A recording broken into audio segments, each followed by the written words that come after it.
Are the French being feckless or blazing a trail for avoiding Europe's third recession on the trot? The socialist government in this country sticking by what it's been calling a reform budget, with a deficit far greater than the 3% of GDP eurozone members must abide by. Contrast that, if you will, with Germany, which may even aim for a balanced budget next year. Advocates of belt-tightening asking how it will seem to smaller nations in the EU if big ones ignore their own rules. The French on a collision course with Berlin and also with Brussels, where one of the new commissioners whose job will be to call Paris to task is possibly hit France with a record fine, is none other than François Hollande's former finance minister, Pierre Moscovici. His nomination raising eyebrows among advocates of austerity. But France may also have a growing number of allies in its battle with Brussels and Berlin. There's Italy's new center-left prime minister, who this Wednesday had been hosting a mini summit on job creation in Europe.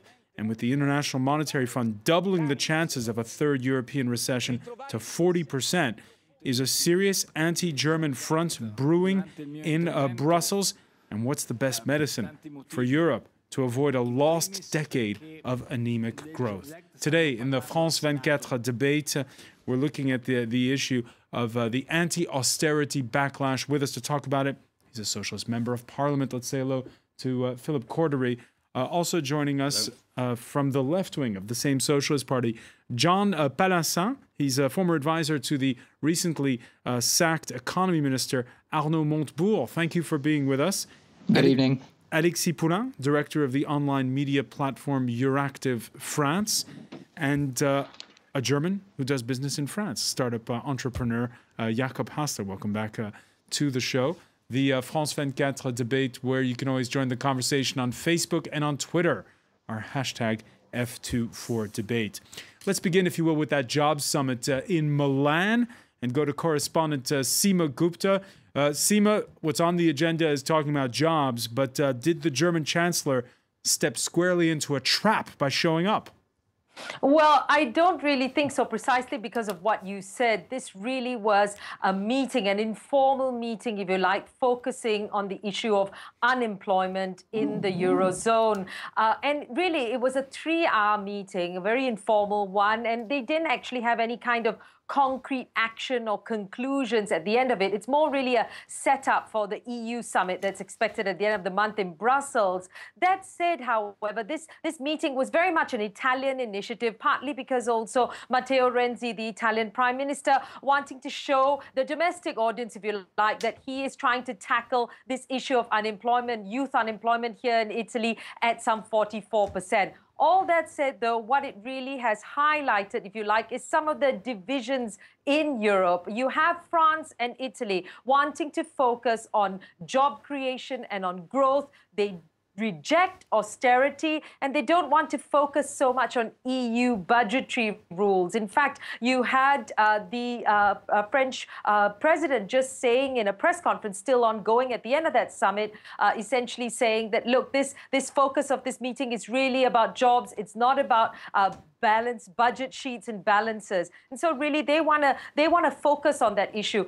That said, however, the Germans, on the other hand, really sticking to their line of austerity. So the divisions are still there, even though both sides wanting to focus on the idea of encouraging more jobs, particularly for the youth. All right, so jobs is what they talked about in front of the cameras. Did you get a sense, though, that there is this sort of anti-Berlin backlash in the way that this summit came about? Well, essentially, in a way, yes, I guess you could say that, simply because you have this situation of the three major countries within the EU and France and Italy on one side, and you have the Germans on the other. The French, of course, have already said very clearly that they're not going to be meeting their budget targets.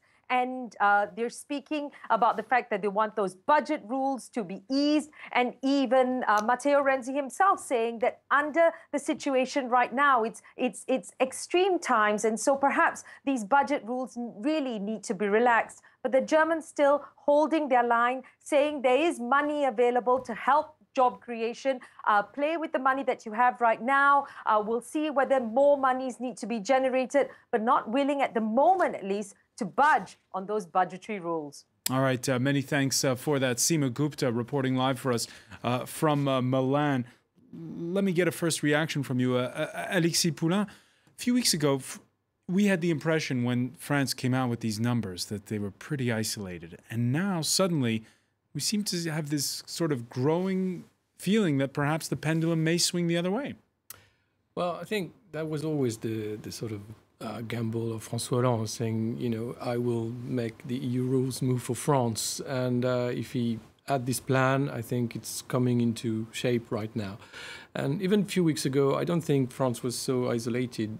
We haven't heard the German really, you know, shouting and saying you have to stick to the rules and get the 3%. Right now, they're very quiet. I don't think it's because... They're not speaking on the record. However, the head of the German central bank blasting the ECB's decision to buy private sector bonds. And also, we can maybe call it up, the German finance minister staying the course despite a sharp dip in exports in his country, saying doubts about our fiscal policy won't harm us much more than any short-term growth stimulus program. So the idea is Berlin is gonna full steam ahead with again. They are, but they can't go to the clash with France. That's the big issue right now. And I think what's going to happen is a sort of a compromise with all the parties here. You can't ask France to make efforts to go to 3% if it's impossible. I mean, it might be possible, but it's too harsh. So the whole debate will be what sort of sanction, what sort of message we want to give to the rest of the EU countries, without showing that big countries, you know, we can be flexible with them, and for Greece, Portugal, and the others, it's going to be much more complicated. That's where it's going to be tricky for Juncker and the new team coming in. So, Philip Cordery, the French will have their way, but what say you to the likes of Greece and Portugal who have to take their medicine? Well, we had the same position when the sanctions were given to Greece or Portugal. I mean, the sort of pure ideological sanctions can be a mistake. We have objectives, we have treaties, but we have to look at every detail of the treaty. And the treaty does say that in exceptional circumstances, you can have flexibility to the famous 3%. And I think the situation that we are now in today is exceptional circumstances. And when you have growth which is close to zero, and you have deflation, I mean, coming, because that's where we are at the moment. I mean, extremely low inflation, close to zero all over the European Union. These are exceptional circumstances, and therefore we cannot have the same budget rules in those circumstances than when you have 3 or 4% growth. So that's what the treaty does say. Hang on. Needs to adapt. The argument made by advocates of belt tightening is that this is a tired argument that you're making that has been made every time, saying, okay, we'd love to play by the rules, just not right now, please. So what guarantee is there that the French will stick to their pledge to get within that 3% of GDP for their budget deficit before 2017? Why won't they break their promise again? Because we have to look at the whole picture. I mean, we are doing budget cuts in spendings. We are improving the competitiveness of our country by also diminishing the costs for the enterprises, and all that will sort of at the end. I mean, we're quite confident make sure that we do have a reduced deficit. Already, the structural deficit is stable this year, and that's a figure that is not often given. But we do have a structural deficit close to zero, and this is, that is stagnating, and this is because also and thanks to the policies that have been there. So I mean, we are on the right track. Reduction of the deficits, better competitiveness, but we want to keep the social cohesion and the social justice, because if not, imagine France getting into chaos if we for the UMP plan, the Conservative plan, which is 120 billion reduction instead of our 50 billion. There's only so much you can do. There is a real risk of of social unrest and the National Front continuing to rise. So we need to of course reduce the budgets, have growth on the European Union, because the EU has to deliver the growth part. And we can come back to that later, but that's essential if we want to the European Union economy. All right, this comment coming in to us from a viewer, this austerity made in Germany and implemented by Brussels should stop now. Your reaction, Jakob Hessler? Well, I think it's a little easy, and it's a little easy on both sides. Let me explain. The Germans, I think, have a very orthodox view, and they're not ready to think new. The French, on the other hand, I think confuse the question of austerity measures and belt-tightening on budget with structural reforms that are necessary to stimulate growth, such as freeing up, making enterprises easier, things like professions like pharmacies that make excess profits, things like the Social Security in France is still, France has the lowest generics, pharmaceuticals, one of the lowest rate of use of generics replacing expensive pharmaceuticals. All these things have nothing to do with Europe. And the real problem is that if now we stimulate growth, what I fear is that that growth, even if we can get it short term, will not lead to enough job creation in France because the structural conditions, we need further push on what the government has started, I think.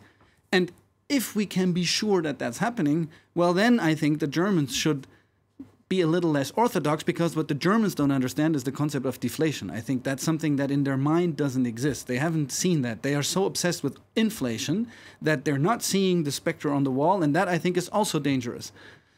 But on the unemployment, for example, when they claim unemployment, so there have been 6 billion euros set aside for youth unemployment, for example. All countries with a youth unemployment above 25% can apply to it. This money has not even been spent yet. France spent its part.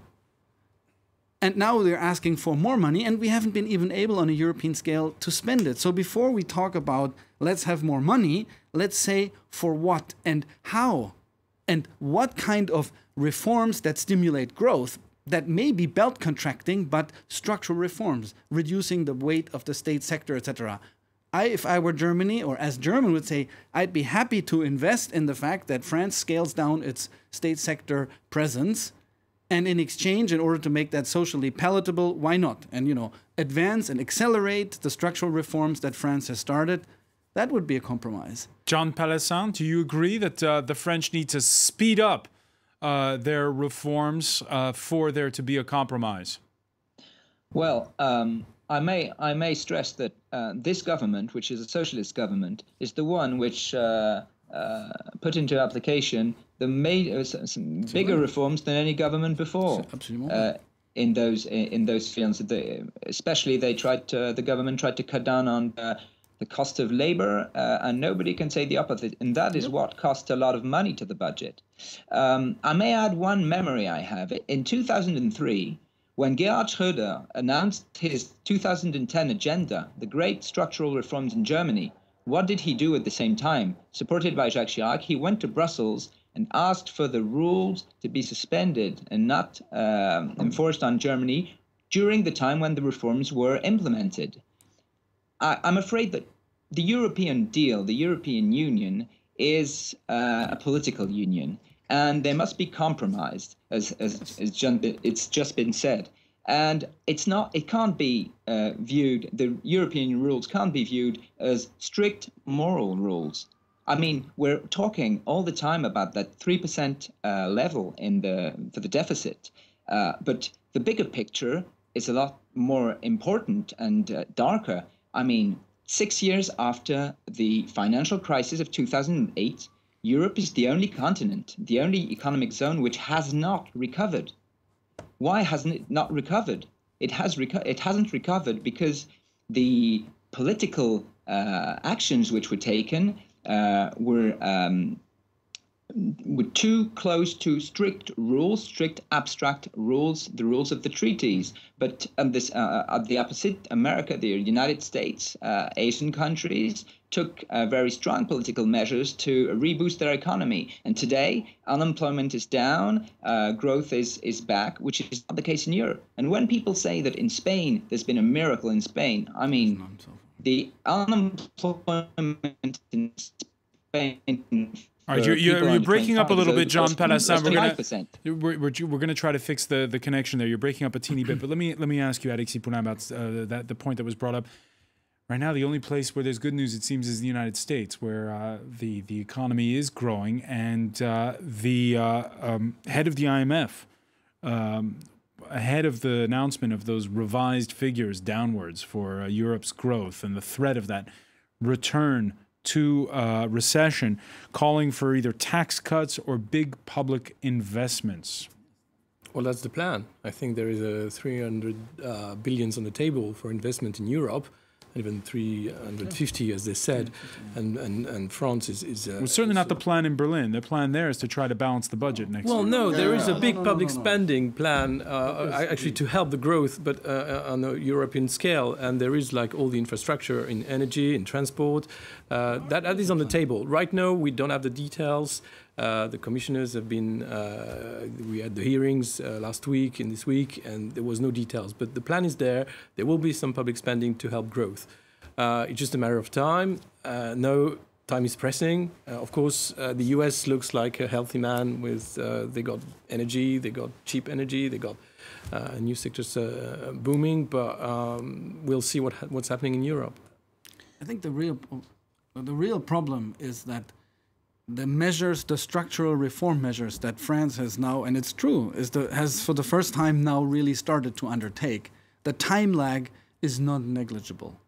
And so the problem is, what do you do while you're waiting for the results to come in, knowing that they may even come in after the next French elections? And that creates the problem of the political voting cycle, which is you're always tempted to then do something short term so you can get reelected, because the cycle for these kinds of measures is long. And let's look in France. There's 30 billion, 32 billion for professional training are being wasted every year. You can probably say 80% of that is wasted. And Jean Palassin was mentioning Germany's former Social Democrat Chancellor Gerhard Schröder. He did this heavy lift, and the Social Democrats haven't had a chancellor since. No, and he's completely right. I mean, it took Gerhard Schröder 10 years to get through his reforms. And get fired, don't forget. And Germany's deficit went down to 6%. So, I mean, to do reforms, you need time. And it is always social democratic governments who are actually doing the reforms. So we need time, and that the European Union has to understand. And I don't say Germany, I say the German conservatives, which is different because it's not, I mean, not all Germans think alike. And the German Social Democrats are much more comprehensive to what we need to do today in Europe, which is balance between reduction of the deficits. I mean, we're not saying that we do not need to reduce the deficits, but at a rhythm that does not create austerity, like what happened in the last 10 years. We need reduction of the deficit, at the same time growth for our economy to be relaunched. And that's why this 300 billion plan that is called the Juncker plan, even though it was a social democratic sort of plan that was pushed during the campaign, is so important because it's so the European Union. When we come back, we're going to get the reaction to this of Jean Palassin, former advisor to Arnaud Montebourg, who was economy minister until he was recently sacked by the president. Stay with us. More to come here in the France 24 debate.